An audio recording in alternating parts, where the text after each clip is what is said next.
करेला वाली अरे काय गा काय काय रखे है जी? आई मोला पूछत गा हाँ तो ही तो पूछा था। मैं हाँ आलू रखी हो, भाटा रखी हो, मखना रखी हो और सास करेला घलो रखी होगा। ऐसे हाँ ये तो करेला का भाव लगाए है? मोर करेला के रेट ला पूछत गा अभी 60 रुपया किलो ही गा, 60 रुपया। कढ़ा कढ़ा की गला आई देख लेगा ताजा ताजा हवाई कढ़ा नहीं है। ऐ तो सब हवाई के मन को नहीं ईमान मोर पहनिएगा बड़ा जोरदार दिक्कत है। का कह रे नहीं करेला बढ़िया है कहीं वो ऐसे कही ना था। फिर वो में पैसा नहीं उधारी दे देते कहा रहे ना। मैं उधारी नहीं दूंगा, नकदी में दी था, नकदी में इसको और उधारी में ये दिना नहीं दूंगा। आज मैं मेरे भाई बहने नहीं आता, लड़का जाता है ठग दो बैठा क्या कर। ये करेला वाली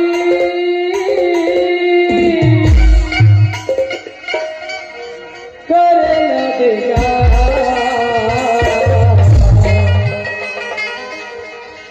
ये वो करेला वाली करेला देगा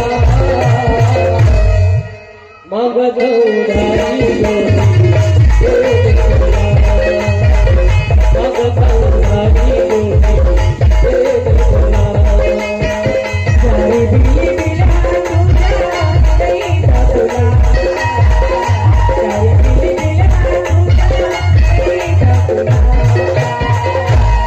नगीदी माते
हमार सास सर्विस वाले कार के फरमाइश गए बहुत बेहतरीन बजा देना देखा से देखा फरमाइश ले लगात हो ये तो सुरीला आवाज करी से कहा आवाज में अब मगाजी मोटर का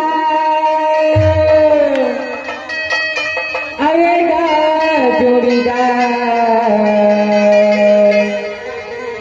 नहीं लगे मोटर का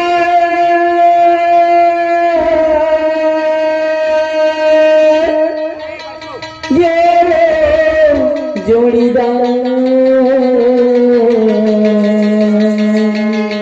कमा घुमा भी ससुरारी। अरे सुना, अरे बताना गरीब किसान के बेटा हो गरीब किसान के बेटा